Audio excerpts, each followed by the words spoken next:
Good afternoon and welcome to this Samvaad-Talk by Professor Balaji. I've been asked to introduce him and it's not a very easy job. Most of us know him. He is one of the founders of the Institute. So what the Institute is owes a lot to Professor Balaji. And in fact, he is not only amongst the founders of an institute like IIIT, you are. He is also in his academic area. IT and society, if we look at in the Indian context, probably owes a lot to Professor Balaji because there are not many people who in that point in time were looking at technology and its connections with various other social aspects. So in that sense, he's a pioneer in the broader ICTD space in India and across the world now. So we have a pioneer amongst us who started as a discipline and is taking it to various to high frontiers. Now, having said that, I'll not get into a more formal introduction of Professor Balaji. His website lists it down very well. I think what it does not is when he is in a classroom, I think that's the best place for someone to experience him because that's where he comes into his own, and that's what I have experienced. It's a lyrical kind of the way he gets into a classroom kind of conversation and dialogue. I think I've sat through some 53-hour sessions of Professor Balaji over the last 15 years, and I don't think I've ever slept or thought of sleeping in a 3-hour class. So I think that's where he comes on his own. So, and I leave it to him. Another thing that I've experienced, and that's a personal experience, I've been experiencing him in different roles as a student, as a research supervisor, and as a colleague now. And I think his academic integrity is something that I always look forward to, and I always try to keep learning from. Professor Balaji. Thank you, Amit, for that incredibly generous introduction. And of course, I'm glad Professor Shadagopan is not here because this whole notion of co-founder, I think, would raise a lot of questions. But be that as it may, I'm happy to deliver this talk. It's about 6 months behind schedule due to timetabling issues at the Institute. And I want to thank all of you for coming here this afternoon. There's a clear opportunity cost to being here. There are many other things I'm sure you'd all be doing. So yeah, as the title says, historical accident or path dependence. So we're actually going to be looking at Bangalore in the 20th century. One of the things that I like to say up front is that this is a presentation that's not going to provide any stunning new empirical evidence, right? Nor is it going to sort of offer any profound insights. Rather, it's going to be sort of reframing the way we think about certain changes that have taken place in the city and certain things which I think have been conveniently overlooked and forgotten. So it's just more like a reminder to us to think about changes in the city that have taken place over a century, especially as it has become what I see as the poster child of India's economic transformation, especially in the second half of the 20th century. All right, so we'll start off with this quote which many of you might have seen. Like I said, most of what I offer here is not new. To a quote by Pandit Nehru when he said, "Bangalore is a picture of India of the future, more specifically because of science, technology, and industries in the public sector." Here, a talk that was delivered to the Bangalore Municipal Corporation in 1962.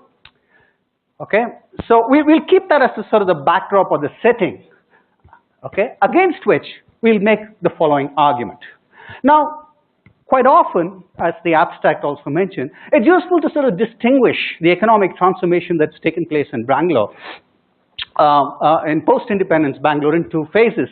One from about 1947 to approximately the mid-1980s, after which the ICT industry really took off, and then a second phase from then on. Okay. Now, what I'd like to argue here is that it's rather simplistic, right, to think of one led by the state or the public sector and the other by the private sector, because I think it ignores the significant role played by the state in both phases. What's analytically crucial is to distinguish the kind of role that the state has actually played, right? And it's also even easier, I'd argue, to forget that the role of the state, the role played by the state in the industrialization of pre-independence Mysore and the kind of intellectual lineage that it offered for a lot of the post-independence plans, right? So in other words, the presentation essentially looks at transformations in Bangalore as sort of how the history of 20th century India, the history of ideas in 20th century India spatially manifested themselves in this city or region that we currently live in. That's what this presentation is about. Okay? Now, I'm going to actually start off, okay, with the case of ITI in what used to be formerly called Indian Telephone Industries. An iconic company because it was the first public sector undertaking established in independent India in 1948, right? And you all know where it is, in East Bangalore. And for the most part, I mean, this is as far as the data I could actually get. You see that the revenues of this company was doing very well actually, till about roughly the early 90s. And then not only did the revenues decline, but the profitability absolutely nosedived of a company that actually had, till the mid to late 1980s, monopoly over all aspects of telecom equipment manufacture. Okay? Now, why is this interesting, or why is this sort of pivotal in some kind of way? The reason, and this is all, the thing is that this is all in constant 2,000 rupees, in the year 2,000 rupees, so you know you can actually strictly sort of actually do comparisons. Now, this was taking place even as the India's software and service revenues and exports were starting to go through the roof, literally.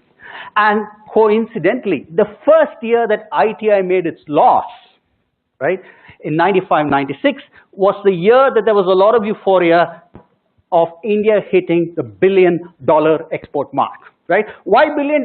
I don't know. There's all this fuss about unicorns and all of that today, but this $1 billion mark somehow had a very symbolic role, okay? So you start to see that by 2000, well over 70, 75% of revenues were gained from exports. Now, why again bother, and what is the basis for comparison? For that, we need to look at the product mix at ITI, right? Since the 1980s, right, ITI had actually started to get in very significantly. I mean, ITI made everything that was telecom equipment, switching, transmission, end user equipment, and so on.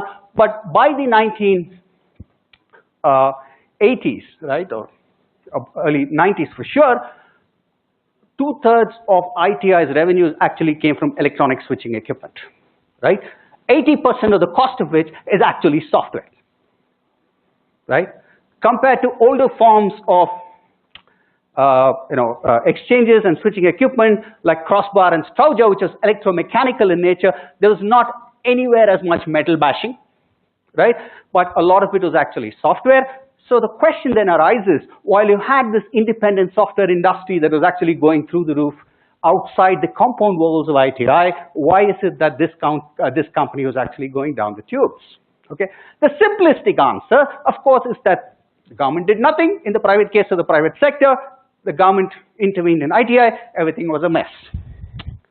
In fact, there was this very well-known academic. Now, if this is the journalistic view, that's acceptable. There's a very well-known academic at a prominent institution of eminence in the city who told me when I was, and some of this stuff goes back to when I was a doctoral student and doing field work. This person told me, we do well in IT and beauty because the state stays away, because this is also the time when a couple of our, women representatives were winning Miss World, Miss Universe awards. Not only is this theoretically clueless, but what's even more baffling, right, is that it's empirically ignorant, right? And I'll tell you why. And I think at this point, I'm going to take the liberty of meandering into the arcane world of political sociology. What do we mean by the state, and why is it actually important to consider as an explanatory variable in looking at the changes that were taking place here?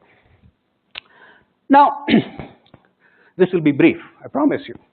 The state is really that institution, a collection of rules, etc., that has monopoly or violence in any given territory. At its very basic, that's what a state is, right? Why do we need that? Because if we were left to our own means, we'd be blooding one another's noses at the slightest provocation, right?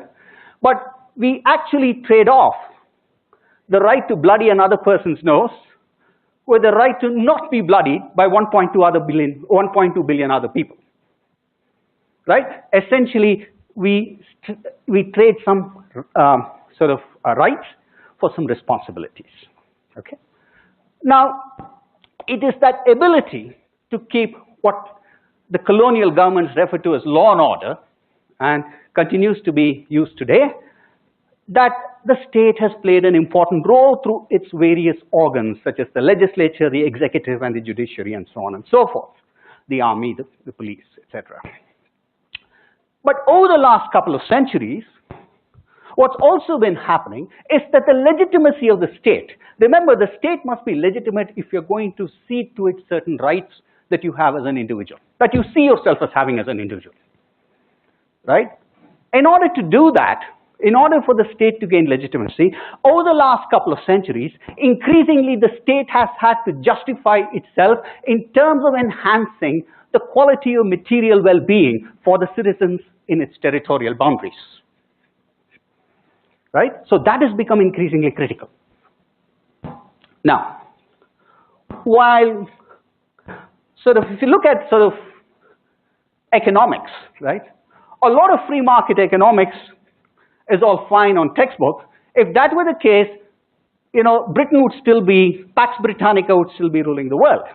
But thankfully, for better or worse, a lot of other countries are now jostling, and Britain's been sidelined because individual states have taken upon themselves the role of bringing about the kind of socioeconomic transformation that they wish to see, right? It then becomes really a social project within different states about bringing about certain kinds of transformations. The routes are different, the goals are different, right? But nevertheless, the whole notion of bringing about a certain socioeconomic transformation, or what in short form we might call development, has been very central to the legitimacy of the state. All right, back to what's happening in India. In the Indian case, soon after Indian independence, okay, the fact that people in the Congress party particularly, who'd fought for independence, Nehrus, the Gandhis, the Patels, and so on, okay, fought for independence, won it the hard way, meant that they had extraordinary legitimacy in the eyes of the Indian public, right? And as Nehru took over as the first prime minister, and soon after he took over, Gandhi passed away, Vallabhbhai Patel passed away, his ideas, Nehru stored like a colossus. His ideas won the day. There was one significant opponent whom I'll talk about a little later. Okay. So this is the backdrop. So you see the Indian state launching some kind of a developmental program as Nehru saw it. And Nehru had the kind of legitimacy in post-independence India after having been a part of the freedom struggle. And how did the Indian state assert its legitimacy, right? Now, if you look at, and this is where the science and technology bit actually comes in. Now, in 1947, our technological scientific infrastructure was extremely limited to a few universities, and you had some kind of a CSIR modeled on the British version that was established in 1942. Okay, but after independence, under Nehru, policy making was influenced by the premise that in an underdeveloped country like India, science must be the handmaiden of economic progress, okay, with scientists devoting their work to augmenting productivity and ending poverty. This was the developmental mission for which Nehru had legitimacy. Okay. As a result, we had the Scientific Policy Resolution of 1958, which said to foster, promote, and sustain the cultivation of sciences and scientific research in the country, and to secure for the people all the benefits that can accrue from the acquisition and application of scientific knowledge. Right? This became very central.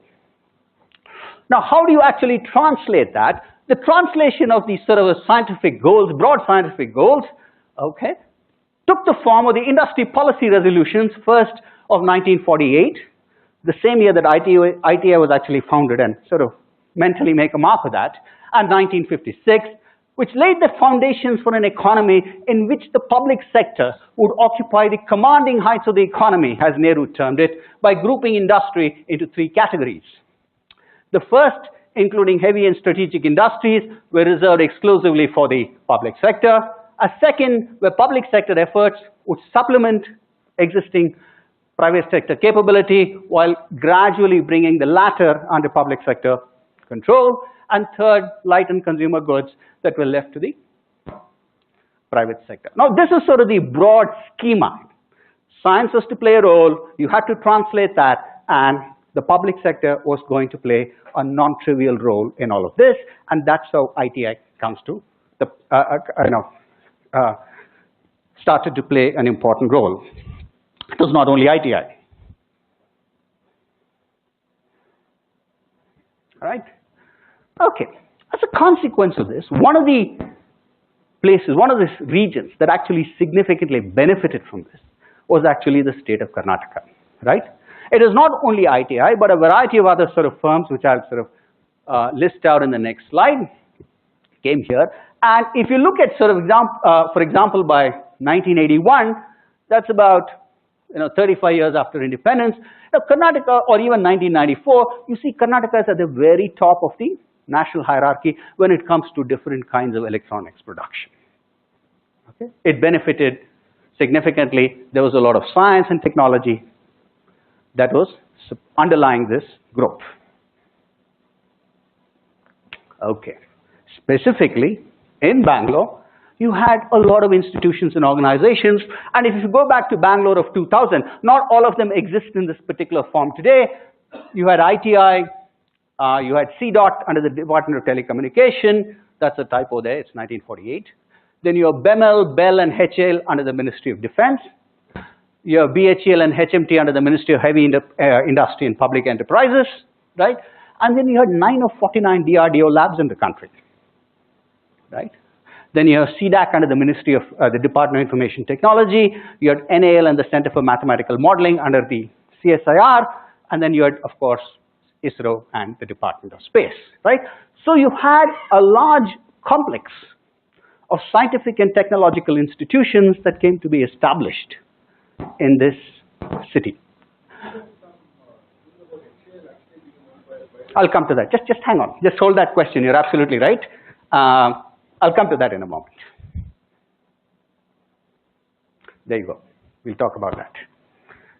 Now, the Nehruvian vision, oftentimes, right, it's just assumed or argued or mentioned as something that was inspired by a collaboration with Mahalanobis, okay, who in turn was inspired by the work of the Soviet economist Feldman, right? True. We are not denying that. But there's another strand, intellectual strand to sort of the Nehruvian thinking, which actually can be traced to Mysore, right? And of course, this is the sort of the, sorry, this looks a little bit distorted, but this is the old kingdom of Mysore that was under what the British, that was sort of placed under the indirect rule of the British until 1947. And between 1881 and 1947, the state of Mysore went through very significant transformation. It was a pioneer in many ways, and we'll sort of look at that. And this is the state in great detail. Got greater detail. There's Bangalore here, Mysore here, and on the top there, which is not clear in the map, is the town of Bhadravati, which played a very important role. I'll come to that too. So it is not the geographical source, but a geographical source for the Nehruvian vision. Okay. Now let's look at the sort of the Mysore lineage of what Nehru did. And in order to do that, I think we have to look at the role played by three divans of the Mysore kingdom who played a very, very critical role. First is, of course, Seshadri Iyer, after whom the library in Cubbon Park is named, right? And then you have Sir Vishwesvaraya, and you had Mirza Ismail. Okay, these are people who played a very significant role in the transformation of Mysore. Let's take a few examples, and then we'll actually go to the what is it that was critical. A number of infrastructure initiatives which actually was sort of pioneered in this part of the country, right? So many railways laid. Now, of course, the British had expanded the railway network in the country. But then, if you look at the so-called territories that were under indirect rule, whether it was Hyderabad or Travancore or other parts, nobody came near Mysore in terms of taking the kind of initiative that this kingdom did. Okay, you had India's first hydroelectric power station at Shivasamudram, which was sort of established in 1902. And I remember when Jack Welch came here in 2001, soon after I joined, and the GE Center was inaugurated, he made it a point to actually mention that we powered Shivasamudram, right? And that their turbines were still running there.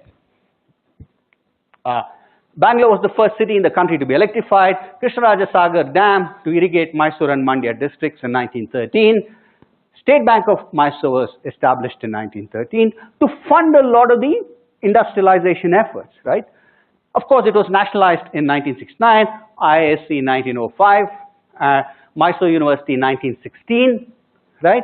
And UVCE, of course, it was then called the Bangalore College of Engineering in 1917. They also established a number of industries and firms. The privately owned Kolar Gold Mines, which subsequently was nationalized as BGML, the Bharat Gold Mines, in 1956. Sandal Oil Factory and Soap Factory, which became KSDL in 1980.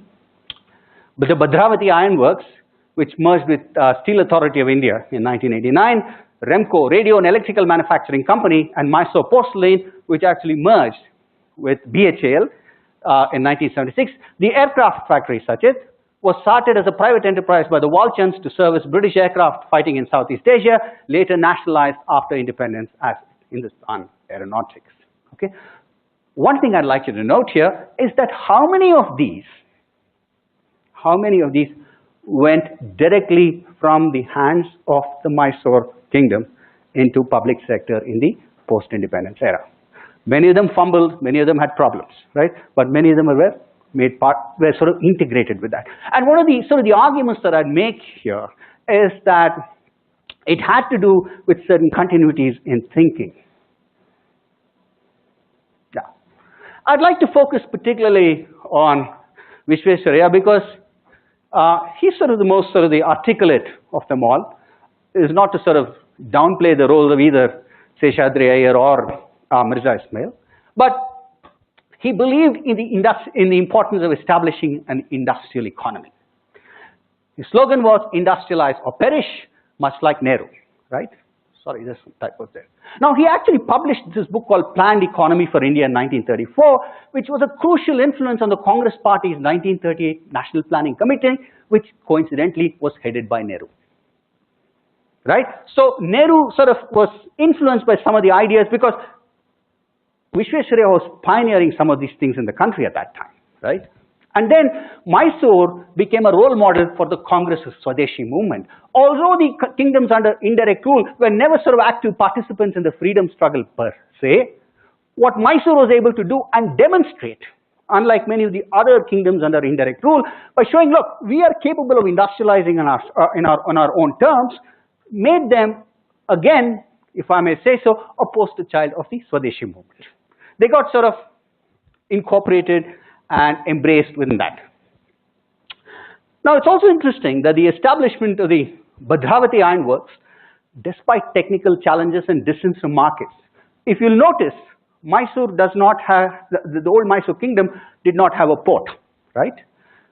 Now, there were a couple of problems when Bhadravati, the iron and steel works were established. They established that because of the iron ore that was available in the Baba Budan Hills. But there was no coal, right? You needed, if you wanted to run iron and steel works, you had to import coking coal, but you didn't have a port, right?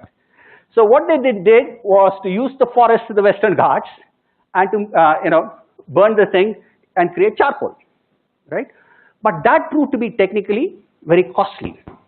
Likewise, their lack of access to a port also meant that they did not have easy access to markets, okay?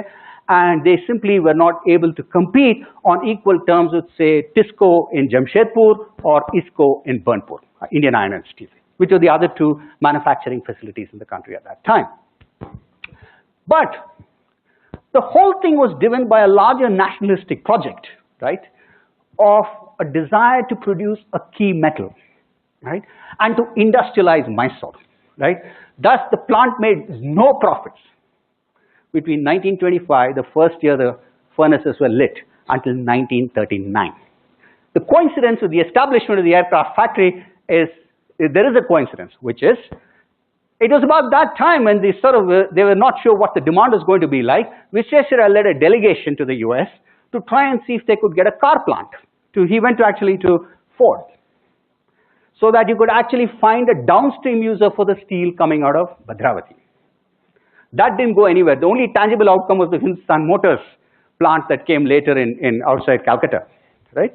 But for better or worse, they got the aircraft plant in Bangalore, and during World War II, during and after, there was a greater demand for steel.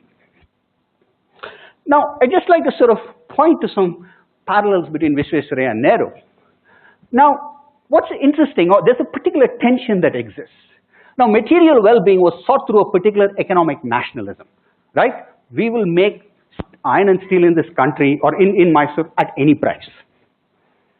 Just like we were making telephones or telephone equipment, right? It was also to demonstrate, at the same time, a more universalist socio-cultural recognition for pursuing a developmental teleology inspired by the West, right? The West, industrialization in the West was seen as a more advanced, within quotes, form of existence in some sense, right? So you're also pursuing these kind of universalist values while you're also pursuing these particularist values. Now, there was very similar tension that was evident maybe about 20 years later, 15, 20 years later, in Nehru's call to build a Chandigarh to heal the wounds of a partition that is so local, while being, and like he told Corbusier, unfettered by the traditions of the past. Because Chandigarh is also a modernist project, right? So this tension between the universalist and the particularist seems to be running through both Visvesvaraya and Nehru.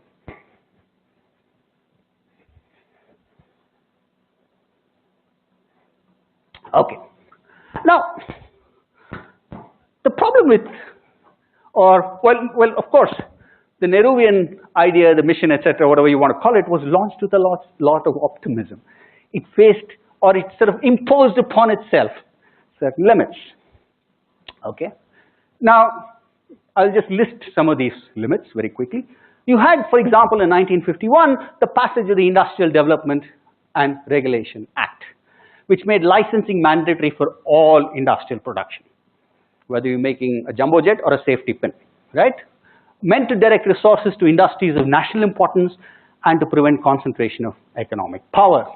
It only succeeded in creating what the acid tongue of Chakravarti Rajagopalachari said, the license Raj, permit Raj, which is why Rajaji left the Congress party for various reasons, including his complete inability to accept what he thought was a big blunder. And it also turned out to be highly inimical to innovation and entrepreneurship. Then, of course, you had the Indian Patent Act, which was amended in 1970 to reduce protection to foreign patent holders. Now, essentially, until 1990, it meant that royalty payments are very limited. And nobody was, so even if you went to somebody seeking a patent and you wanted to license it, they were not going to give you the latest technology, right? They'd sort of fob off something that was old, and they were probably rejecting anyways. Then you had something called the Industrial Disputes Act of 1947, which made it mandatory to seek government permission before retrenching workers from any establishment more than 300 workers, and that was actually tightened in 1982, and the figure was lowered to 100 workers, right? In other words, you didn't have labor flexibility. But permission was rarely, if ever, granted, and the consequences of these things are very evident in what happened to ITI. We'll get to that soon. And on top of that, another statement of industrial policy of 1977, which restricted licensing and financing of new industries in cities with population of more than 5 lakhs as per the 1971 census. In other words, you couldn't grow. They had this whole notion of spatial equity, right, which didn't work for its own set of reasons, which I won't go into immediately. Yeah. Now, right, is this the one? Yeah, all right. Now let's look at some of the consequences, right? On the left is a map of the facilities of ITI across the country. On the right is a sketchy detail of when these plants were started and what products they were starting to make, right? Now, ITI started here in Bangalore, okay? But then it soon acquired manufacturing facilities in Srinagar, Naini, Palakkad, Raebareli, Electronic City, and Mankapur. How many of you know where Mankapur is? Point well made. Okay, good. I'll get to that. Now, one of these sort of the tragedies of the public sector experience in this country was that we started with Strowger back in 1948 in Bangalore, right? And that was with help from a subsidiary of Bell Labs in Belgium. Okay? Now, you'd think that in a couple of decades, for something that was, for a public sector that is focused on building capacity and capability within the country, they'd actually build something new. But no, they went back to Bell and they got the crossbar exchange, technology for the crossbar exchange. Right? Now, they expanded into Srinagar in 1970 to make EPBX and instruments, and they expanded into Naini. Do you know where Naini is? Yeah, where? Yes. You know why? You know why they expanded there? It's the hometown of the Nehru family. That's where the Nehrus came from, right? So you start to see certain patterns, right? So you see what this whole, don't locate in large cities logic is all about, right? There's sort of there's a lot of sort of politics to this whole thing that we can't ignore. So they established sort of this transmission equipment plant in Naini outside Allahabad, and then in 1976, they established another plant for instruments and EPBX in Palakkad. But the cruelest blow, if you will, right, came in 1976, right, when they established a Strowger plant in Raebareli. Any guesses why, how? Indira Gandhi's constituency in the mid-70s was Raebareli, right? And the tragedy was, in 67, we had already moved on to crossbar. We were establishing in 1976, almost a decade later, a Strowger plant in Raebareli. Okay, next. Even as negotiations were on with Alcatel in 1981, 1982 for electronic switching, right? They established a crossbar plant in Raebareli. Okay, and even more tragic. Okay, in 1982, after the negotiations were complete, right? Logically, and I'll show you why the logic is in the next slide, they should have established the electronic switching systems plant in Bangalore. But they established it in this place that none of you could locate, Mankapur in eastern Uttar Pradesh, in Gonda district. Why? That was the constituency of a very influential Congress MP, okay? And they had to pay an extraordinary amount of money just to set up the physical infrastructure. Okay, so I mean, ITI was sort of really became a political vehicle. Yeah.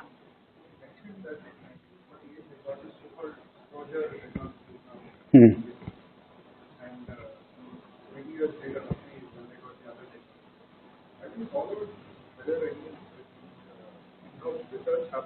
Oh yeah, see, I'm cutting a long story short, right? So the thing is, there was, but unfortunately, here's the thing: a lot of research was simply not followed. They did a lot of work in this because ITI had managed to attract until the 80s, early 80s, some of the best and the brightest in the country, right? And this, I mean, this is drawn. I mean, this work goes back about 20 years. I've actually spoken to former R&D heads, CEOs of ITI, and so on. They said, look, we did have, but it was run by bureaucrats in Delhi, right, who would rather go and negotiate with a collaborator overseas than allow or give these guys enough time to develop some of these technologies. That was the tragedy.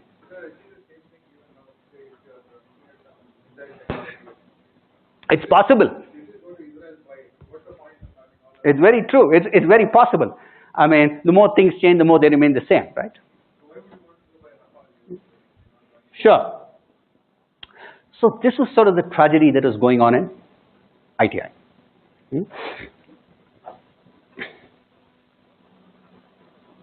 Okay. Now, if you look at the other thing that was going on despite all these changes, right? If you look at where the bulk of ITI's employment was taking place, it is all in Bangalore. So roughly, if you added more than 50%, even in 94, 95 of ITI's employment was in Bangalore, right? Various divisions. Now, one reason for that was, of course, that because things like exchanges like Strowger and Crossbar and others were far more labor intensive than designing electronic switching systems or the newer generation of transmission of equipment and so on, the labor that was required was significantly lower, okay? And we'll just see more evidence of that. So you see that Bangalore has more than 50% of the labor, but places like Mankapur is far less. But you look at the revenue per employee that was coming by their way. The plant in Bangalore, the light blue, is here, the third line from the top, right? Whereas the highest one was Electronic City, where they were doing electronic switching, and the next one is actually Mankapur, this line. Okay, and Palakkad was sort of insulated from these politics because it was doing EPBXs and so on, or at least from these kind of returns. All right? Okay. All right. Now this tells you what was actually going on in Bangalore, right? This is, I managed to get all some internal company data. It said that in 1985, there are close to 2,750 people who were rendered redundant, right, in the Crossbar division. Now, you can't fire them. Think of the Industrial Disputes Act. What the Industrial Disputes Act also said was that you can't send me to Mankapur. I'm a man in a maga. I'm a son of the soil of Karnataka. I will not go to Mankapur. Too bad. If you better recruit a whole new cadre of people there. Right? So what happened was that even 5 years after trying, after redeployment, retirement, etc., ITA was stuck with 1,500 people on their roles, most of whom were above the age of 40, right? And 72% of whom had less than school level qualification. Go figure. You see now why that turnover and that profitability plunged, right? It's because of the way the state intervened. It sort of put a choke on itself. Okay. Now, let's move on. All right. The other thing that's worth sort of noting, in contrast to what we saw earlier about the software industry, is that ITI's reliance on the DOT, the Department of Telecommunication, right? In 93, 94 was close to 95%. Right, close to 95%, and it declined after that because then the DOT started to have open tenders. And they said, we are not giving you any special privileges. So things went south. Okay.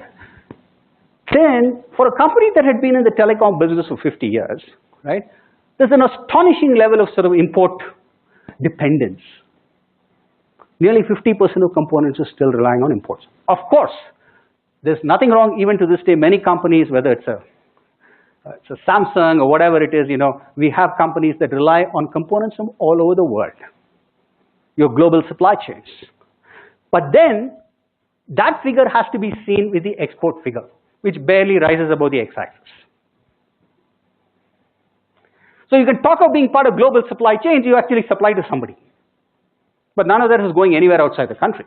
Because, and I'll tell you what the real challenge there was. Okay. There were a set of policy dilemmas that started to bubble up, right? Now the dilemmas of self-reliance, which ITI was practicing, as locally manufactured equipment were either import dependent or technology dependent. In other words, you often had obsolete technology, or you relied on some locally produced components and inputs that were typically obsolete due to inability to license state-of-the-art technologies. Right? So you're damned if you do, damned if you don't. Now, the other sort of the point that's worth noting is that when the DOE, the Government of India arm, meant to promote a lot of these things, of course ITI came under DOT, India's electronics production was 231 million. It was larger than South Korea, believe it or not. Right? A decade later, you see the numbers. Don't even ask now. Right? Now, then of course, people suddenly woke up and said, people like South Korea are leaving us behind. What's going on? We've had a nuclear explosion in 1974, we are sending rockets, but we can't seem to make decent television sets and such like. Right? So we had a new technology policy statement in 1983, which reiterated technological self-reliance and indigenous technology, but also emphasized the need for internationally competitive technologies with export potential.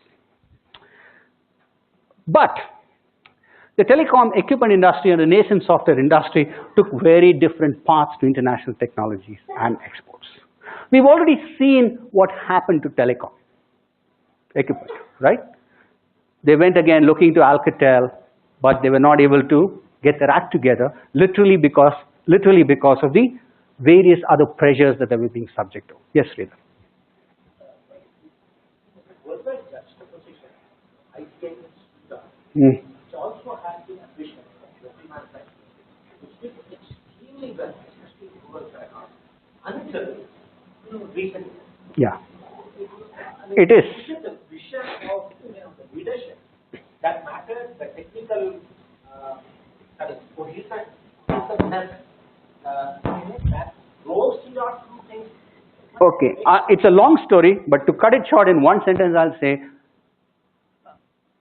ITA was driven by people from P&T, the old Department of Post and Telegraph, right? Most of them who were career bureaucrats who hadn't the faintest notion of what this technology was all about, right?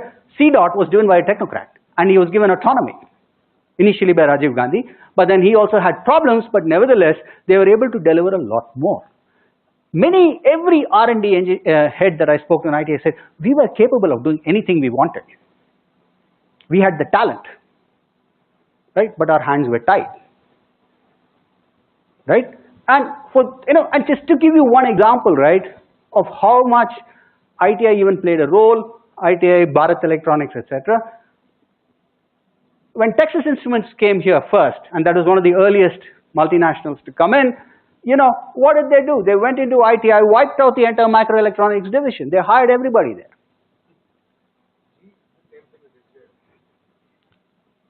So that sort of came a few years later, but this I'm talking 88, 89.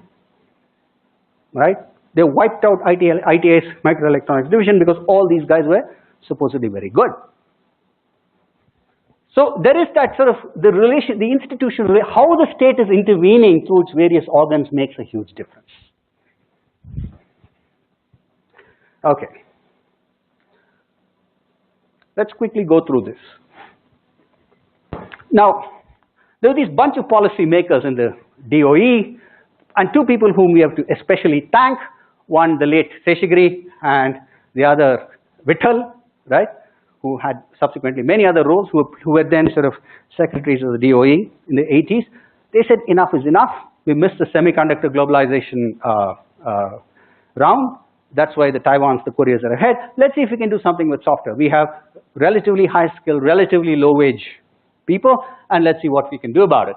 So therefore, they launched the computer policy of 1984, which especially made software exports a priority, right? They sort of granted it what was called industry status, made it eligible for various allowances and incentives, and made it easy to access current technology. That was followed by the Computer Software Export Development and Training Policy of 86, which followed what they call the flood-in, flood-out feature, explicitly to increase India's share of global software production. And the whole idea was to encourage thousands of small software companies in the country and to increase export as well as local development, right? Now, the bottom line in all of this was that the industry was to be independent, with government stepping in only to provide promotional and infrastructure support, right? Overall, these policies were an explicit rejection of import substitution industrialization and the ideology of self-reliance, at least as far as the software sector was concerned, right? So this was a very different approach to how the state was actually going to intervene.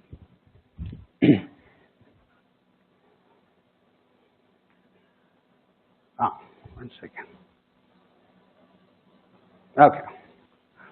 But what really happened though initially, they got off to a little bit of a, what you might call a rocky start, because exports initially in the 80s was little more than body shopping. You basically find a customer, pack off a few engineers, and indulge in some form of labor arbitrage, because you really have no control over the productivity and quality of what these guys were doing, which is all at the customer end, right? So that is what was actually going on. And you're essentially competing on the basis of low costs. Give you something for $1, somebody gives you for 99 paisa, they get the job. Okay.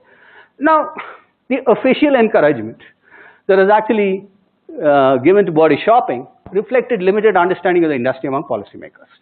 Actually, which was lucky, right? Because people didn't really poke their nose. It was generally considered high tech because it didn't have a tangible physical manifestation, right? And there was a general sense that it needed little policy support. You just withdraw. That is the big mistake. The idea is that you sort of remove your foot off the pedal, they think it will go on autopilot. But that's a huge mistake. That's what we learned. So, as Pranab Sen, who was until recently the deputy chairman of the Planning Commission / Niti Aayog, wrote on a wonderful article in the mid-1990s. He said, until 91-92, there was virtually no policy support for the software sector. Even the term benign neglect would be too positive a phrase to use in this connection, right? Despite all the policy initiatives. So, with industry feedback, then in 1990, they set up what are called the software technology parks. And they did two things that were extremely critical. These sort of export zones dedicated to the software industry offered a package of financial incentives and data communication facilities for offering offshore services.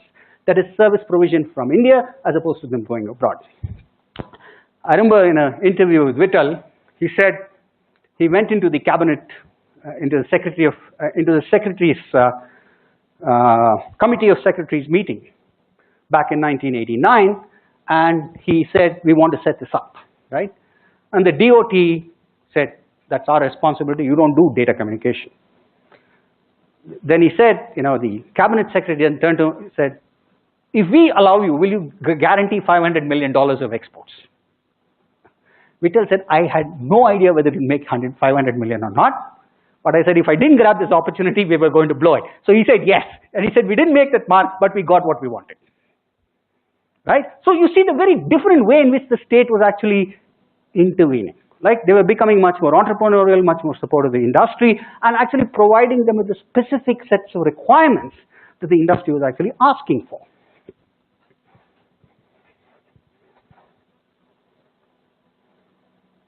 And that turned out to be, that was vindicated. Now, these are sort of the original software technology parks where actually there was one in each zone. Again, there's a whole politics to that. Bangalore, Bhubaneswar, Gandhinagar, and Noida.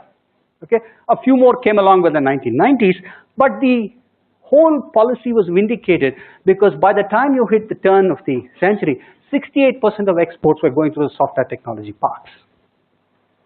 This is what the industry wanted, and they were delivering. Right? And Vittel was also vindicated. Right?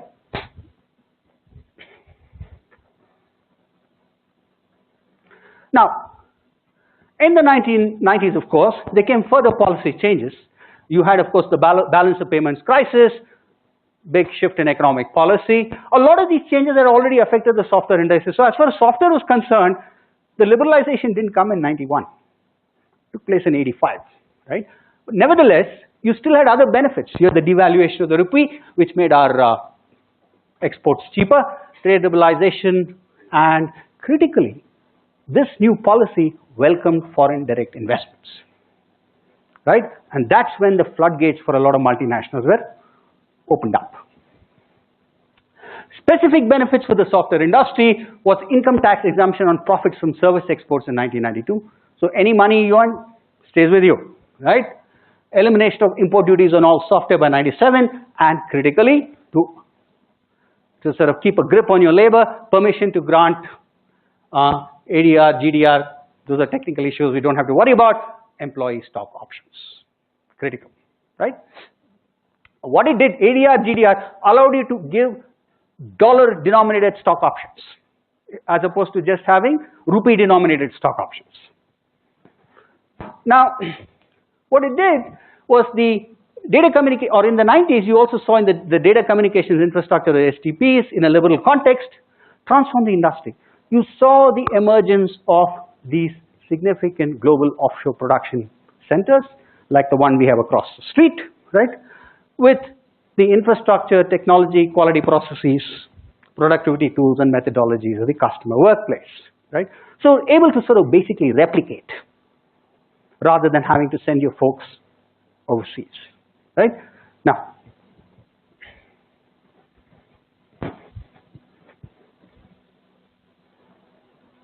all right. So you see then through the 1990s, significant changes taking place, and on-site services actually declined. Offshore services started to rise, right? Products and packages also started to increase.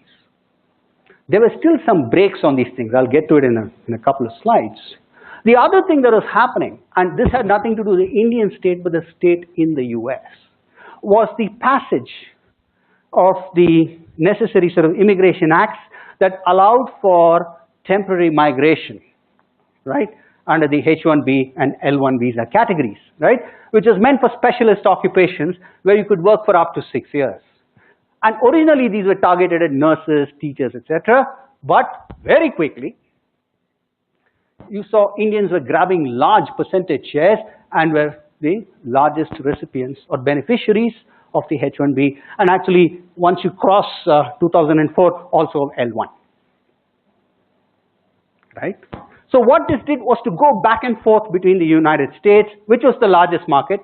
70% of exports were still were going there, still go there, and you were able to sort of interact on a regular basis with your clients. This was, of course, without the actions of the US state, something which you're now grappling with the Trump administration, right? You're not going to be able to, you might not have witnessed the kind of software export growth that we saw. Yeah.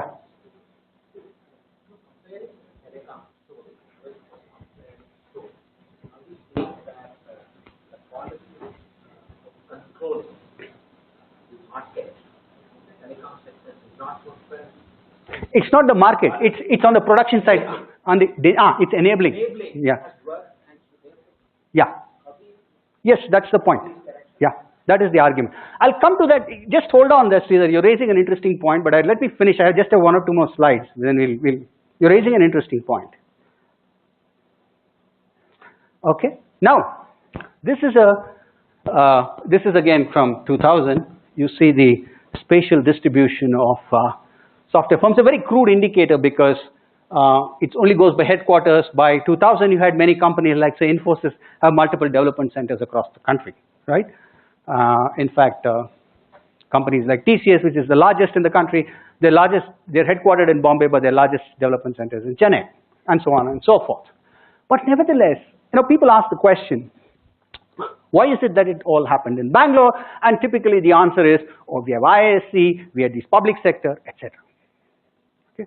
But that's okay. I mean, any sort of economic geographer, that the camp to which I belong, will tell you, worth his or her salt will tell you, historical accidents do happen. Right? Whether it's the establishment of ITI and TI coming in. But how do those advantages get reproduced over a period of time? That is the critical question. Because if you go back to the public sector, or if you go back to the software industry and ask, what is the extent of your interaction with IISc, for instance, other than hiring their graduates? Okay? The answer is pretty close to nil. It was then, and perhaps is not terribly different now. Right? This is not Stanford University, where where sort of the barriers organize very differently in terms of institutional structures, right? So what really happened was, this was a heavily service-driven, export-driven business, heavily dependent on labor, and that the answer to Bangalore's dominance, I would argue, is here, right? So in a situation since the mid to late 80s, when you had rapid growth in engineering and technical education in the country, you had, if you look at the neighboring states, Tamil Nadu, Andhra, Maharashtra, okay, and if you include Karnataka, these four states, contiguous provinces, had 61%, right, of colleges accounted for more than 2/3 of engineering graduates. And together, they barely account for 20% of the population. Right? So within a 500-kilometer radius of Bangalore, you have a well-developed labor market. Right? You're not necessarily worried about quality. That is a thing, that is something that is prevalent even to this day. Right? You had the infrastructure provided by the STPs. Right? Because see, originally the public sector was able to provide you with some labor. But you can't, how much will you poach from ITI? You poach the best, and then you have to think about replenishing that. The replenishment takes two forms. One, I need access to infrastructure, and second, I need access to labor. The infrastructure came from the STPs, the labor came from here. Why this happened in these four states has to do with very specific politics in these states. In Karnataka, for instance, if you look at how the state functions, you saw increasingly the landed elite in the state, the Vakaligas and the Lingayats, faced with fragmentation of their agricultural property, making demands on the state for saying we need access to professional, to new occupations, right? That will continue to ensure that that will continue to give us financial returns. And what was this? Open professional colleges, dentistry, medicine, engineering. You go to Maharashtra and Tamil Nadu, who are the guys opening all these colleges? It's the MLAs and the MPs. Right? So there is a whole politics to this that we cannot ignore. This was not a Nehruvian mission of saying, let's open the 5 IITs. We opened them, they all went abroad. Right? They were not the guys sustaining the industry here. That had to do with local politics in the states, individual states. Partially goes to address a question that Sridhar raised. Now, one of the big challenges, while the state did intervene, okay, in ensuring production, okay, one of the things that our state forgot, whether it was in the pre-independence period, because the idea then was somehow don't worry about how you sell, whether or not you have a market. That same mistake or same approach was replicated in the first phase after independence, when you saw even in 1994, look at the penetration of the telephone density per thousand population in the country, or 100, sorry. You don't have to go to Scandinavia or the United States, you just go to other countries that had a similar economic status. We're absolutely among the lowest.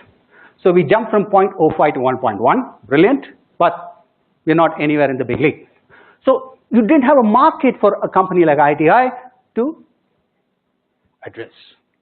Because in the eyes of the Indian state, telecom was a luxury. Right? And they didn't think it was worthwhile. The person who actually changed that perception was Sam Pitroda.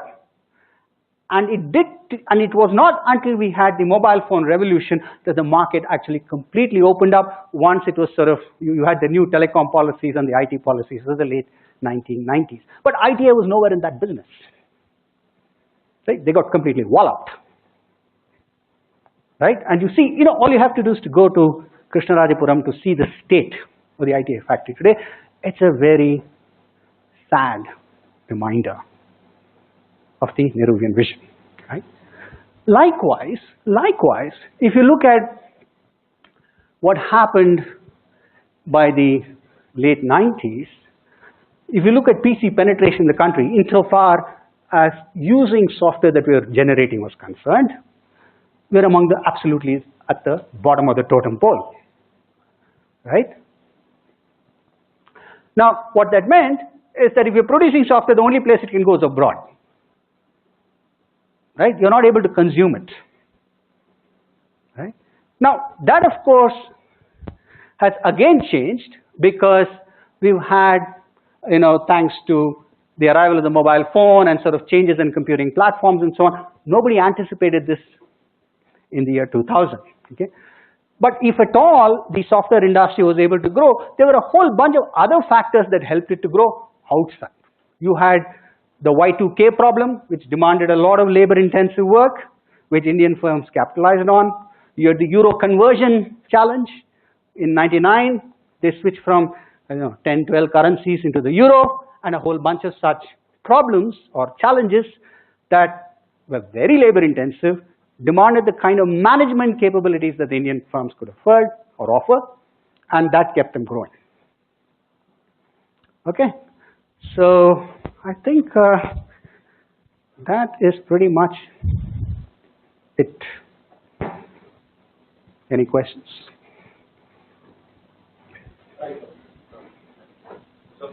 Oh yeah. So the conditions have changed. No, this is only the century. No, I'm just asking the opening.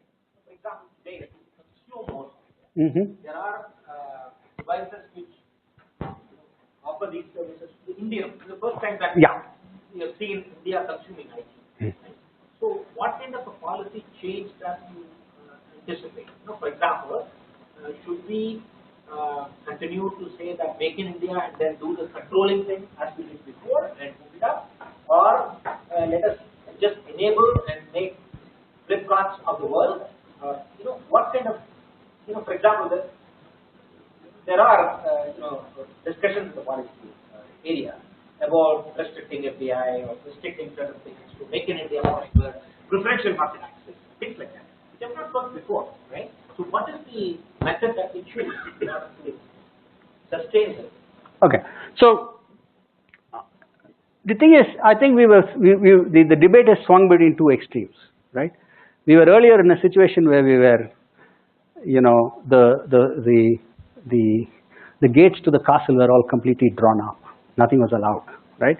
Now the debate is how much should we open it up, right? But I think the answer to that has to be very sector specific, right? We can't really say that, what you do for automobiles is going to work for information technology. The thing is, when you're creating these sort of platforms, right, are you going to be creating them only for India? Are you creating them globally? For example, the fact that Walmart, came along and swallowed up Flipkart should come as no surprise. Where are the economies of scale, right? Can you create platforms that are able to cater more specifically to the domestic market so that then you can provide yourself opportunities overseas which they have not addressed. So really it's about asserting your competitive advantage based on certain uniqueness of needs rather than playing this me too role, and in fact was the sort of the defining vision of a Visvesvaraya and a Nehru, where they took this teleological notion of saying we've got to be like them. Why? Technology is a means to an end, but the developmental possibilities of those technologies are more varied than we are willing to concede. Have I answered your question? Yeah. So the question is, I mean, see, there is a dilemma even today, right? Yeah. Whether we should do preferential market access. Mm-hmm. Preferential market access in telecom never worked. And capping FDI, things like that have not worked. So I'm just thinking, I mean, this whole paradigm of Make in India, is it Nehruvian vision again coming back, or? Oh yeah. So the thing is, but let's see. But the thing is that Make in India that you're talking about today cannot take that old form.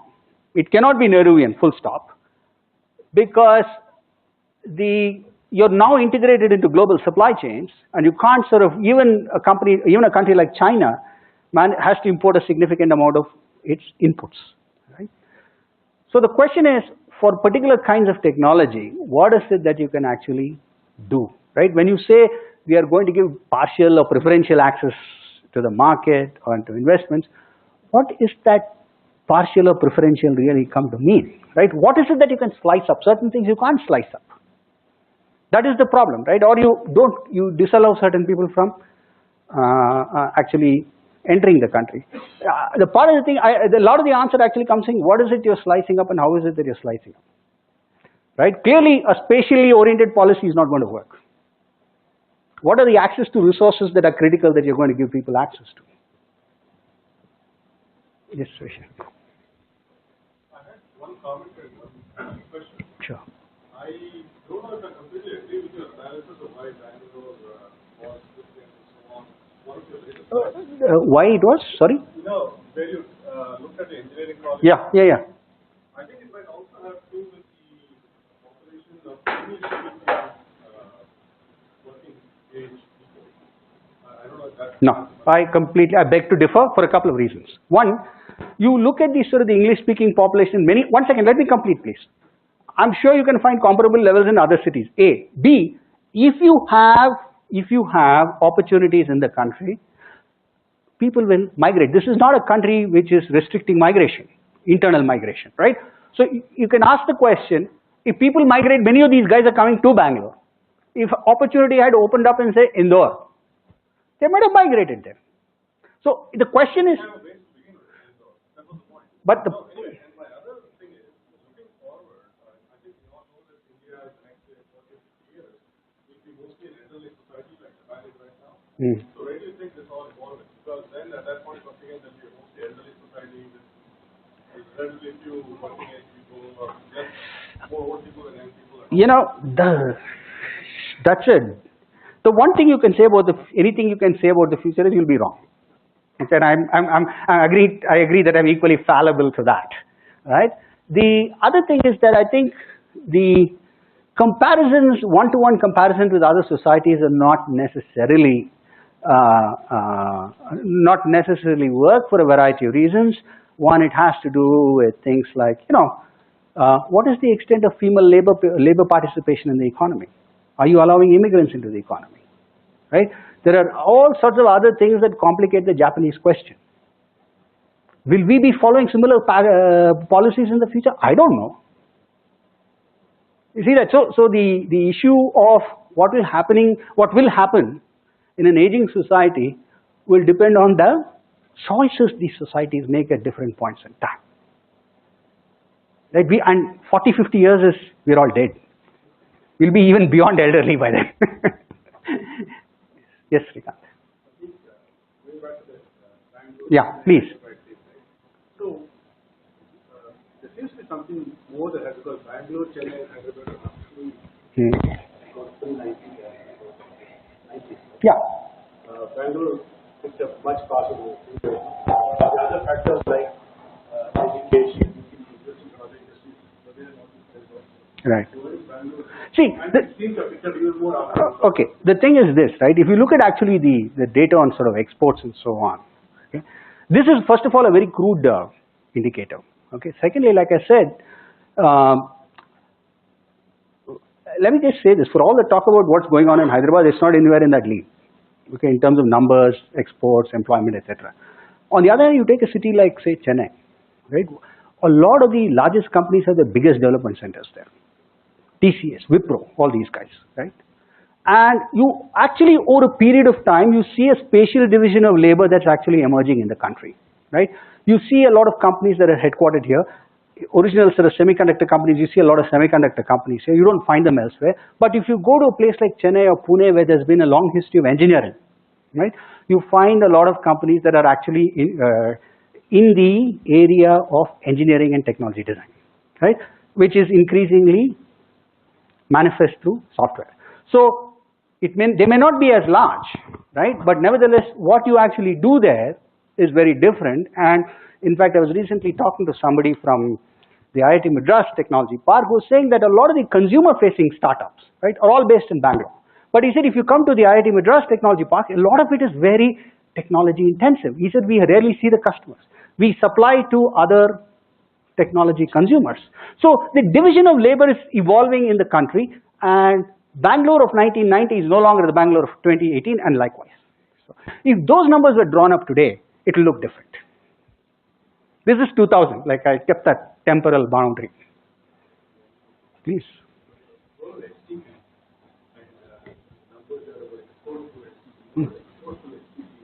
See, exports basically meant, yes, each STP had a jurisdiction. Now that could take two forms. One, initially many of these guys, they had a physical boundary. There's one here, right, down the road. I mean, it's no longer in its, the incentives are different. For small firms, you locate it there. For large firms, you could locate within 30 kilometers because you had microwave line of sight testing, right? So later, they also allowed for firms elsewhere to set up their own technology parks, and then you register with a sort of a mother park, if you will. Yes, all those sorts of things, right? So, all sort of the bean counters delight. The thing is, so that's what it really meant. Data communication facilities and the financial incentives, which basically by 92 meant all your income was tax-free. That was a huge, and see, that's what I said. In 90, see, that coincided, we were lucky, right? That coincided with huge demand side things that were taking place worldwide. You had the commercialization of the internet in 94.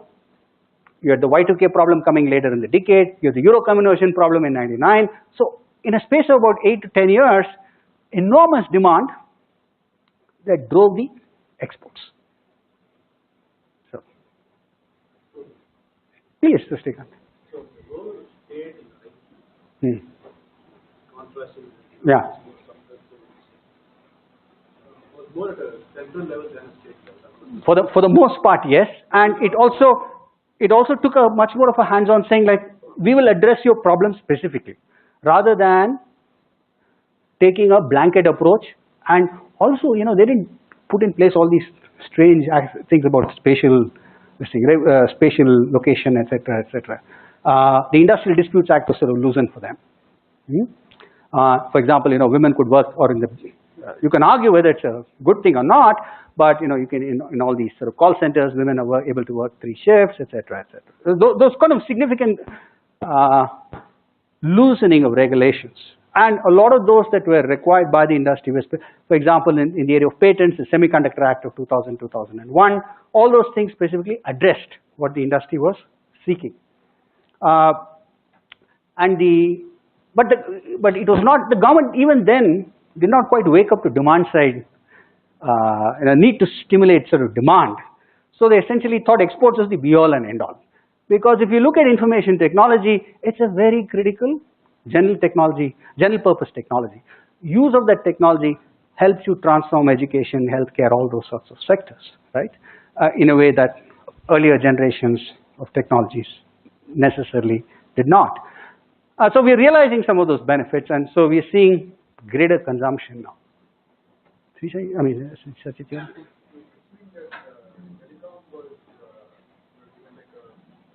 specialized treatment because it is not considered crucial. Wherever you want to teleport, you don't have to go to. That is a comment that you made. No, it was not considered a priority. Yeah. So you can pose the same thing about say Bharat Earth Movement, right? I mean, I mentioned that the private solar. You see a Bemal manufactured excavator on the street, all you see is JCB and FedEx and. Well, look. And how much more essential can you get? It's heavy industry, strategic. Yeah, so that's the thing, right? If you're in this, the thing is, what the state considers strategic is a political decision, right? Why do we have to? Why did we have Pokhran in '74? Why do we need nuclear blasts? Why do we have to send people to the when your people are starving on planet Earth? Why do you want to send them to Mars? Right? We have numerically the largest number of illiterate people on the planet, right? Why do you want to send people to Mars? Or why do you want to send these missions to Mars? You can ask that, but these are sort of strategic developmental choices that the state makes. And we take pride. Let's not forget that. We take pride, oh, it's our, we are cheerleaders for that kind of stuff. But the next World Bank report that says literacy has gone down or health indicators are not as good as they should be, there's this whole kind of defensive nationalism that also sort of erupts. So it's just there is a political choice. See, it's a joint project between the state and the society, right? We are willing to sign up for rocket launches. So if you're making excavators, or Bemal makes now all these trains for the metros, right? They do that too. That's because we've signed up for it.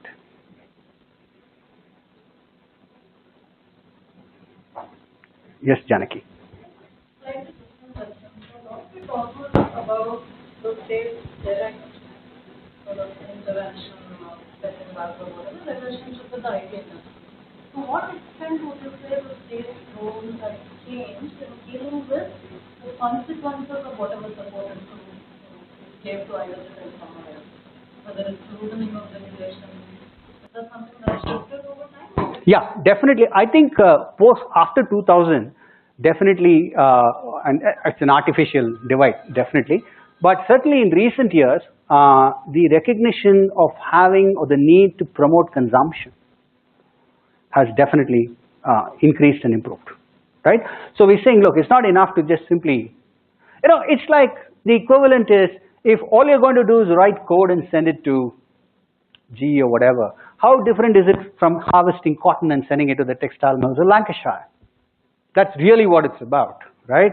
So you want to do something that's going to, metaphorically, clothe your people, as it were. So I think that recognition is greater. Now, whether we're doing the right way is a separate question. You have bank automation, you have the great sort of, for example, if you go back to 1976 or 1978, I forget, when George Fernandez at the height of his,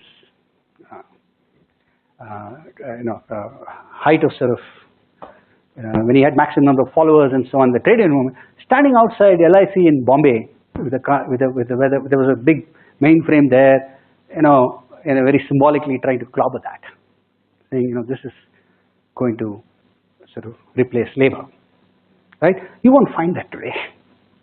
Bank automation, for example, is taken for granted, right? So our notions of what it takes to consume this technology, why we do it, have certainly evolved. State has played a role because many of its institutions are the ones that are doing that, right? Banks, railways, what have you. And, you gain legitimacy if you say, oh, I'm able to do my railway bookings from the comfort of home, instead of, I've done it in the past, when you go at 6 a.m. in the morning and sort of 6 a.m. and sort of stand in the queue trying to get a railway ticket, okay? So, the state also gains legitimacy through these efforts and says, oh, you know what, there are certain conveniences that can be had.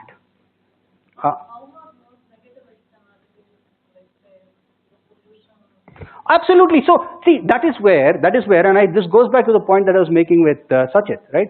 We are signed up for certain things, right? Why should we actually be investing in certain things when we could be investing in other areas? There's an opportunity cost. The negative externalities you pointed are very valid. There is also opportunity cost to make certain kinds of investments. Right?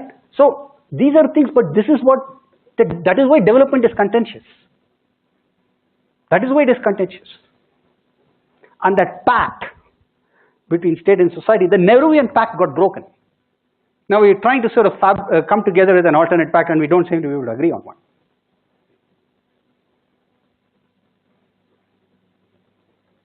Yes. Just one comment, a little lighter. So again, whenever something succeeds in the country, like telecom revolution, we give it to Samvaad-Talk, big revolution, so we give it to Sure. But when something fails, like Nehruvian philosophy, that's not working. So are we kind of biased against the politicians, isn't it? Well, it's not so much that, it's just that, look, the bureaucrats who formulated that were also equally responsible, right? Okay, whether it's in the planning commission or the different ministries. Okay, we use these all as basically some kind of abbreviations and short forms. This is not to blame Nehru entirely, right?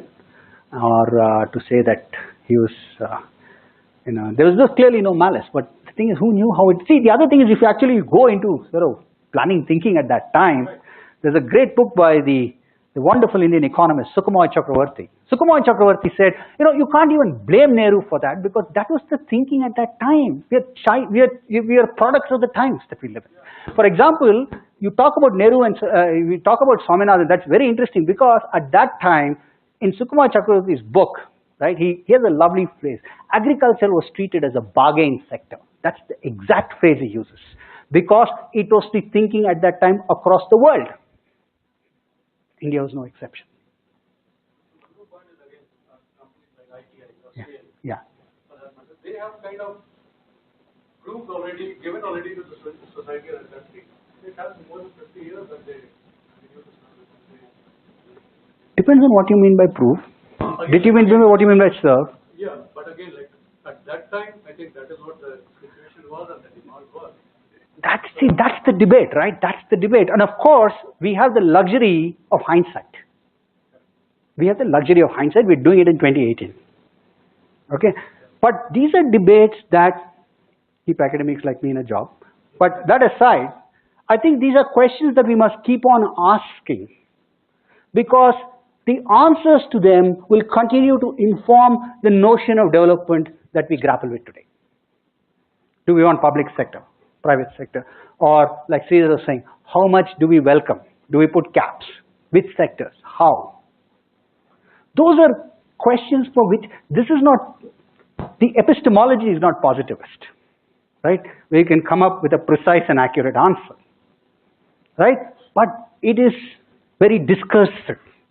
In other words, you got to engage in debate, right? And then each society comes up with its own sets of answers. Some societies took on, military regimes. Just go back and read. I talked about South Korea. South Korea at that time was what? A military regime, right? That pact existed in that society. We'll deliver, you shut up, right? So those are things that will always be there. Yes, Jagdish. Comment. It's very ironical that you spoke about the role of the state in telecom and what happened to the telecom industry as a result of that. We were sitting here at the time that because we won't be sitting in this building, it was Karnataka Telecom in this building with the rank of ground and we regularly cable. Yes, we went. I was about to say it went bust. That's very true. That's very true. Very true. And the C-Dot plant was down the road, and C-Dot was down the road. Actually, C-Dot took over the Electronic City plant of ITI, and because C-Dot then insisted, like, we don't want anything to do with you guys, right? And then they took this plant over, and then again later C-Dot merged with ITI. Okay. Any other questions? Yes, Sujit. There are still very looking questions about how development is happening in countries. And what is not going right, we can't even name them as externalities or anything like that. They are very much the core aspect of certain policy mistakes that we might have actually said. So you must end your talk with at least giving us one example policy. You know my answer to that. If I could give you one answer, I'd be with McKinsey, not here. Making a lot more money. I don't have answers, I'm sorry. No, Sujit, I'm not being facetious, but the reality is this is complicated, right? So this is a mess. I would agree with you, maybe there are things that are not going well, all that is true, but I think we've got to look at these things more closely. Any particular facet of an issue, you know. What is that word? The differential. That is the fact that we have created this development hotspots, which are actually imploding because of stress. It's probably one of the biggest worry factors for us. Why haven't we been able to gain a more geographically better distributed development? You know, you're raising you're opening a can of worms there, because the whole notion of spatial equity in development is a very, very difficult one to answer, because the question is, why should people be spatially distributed?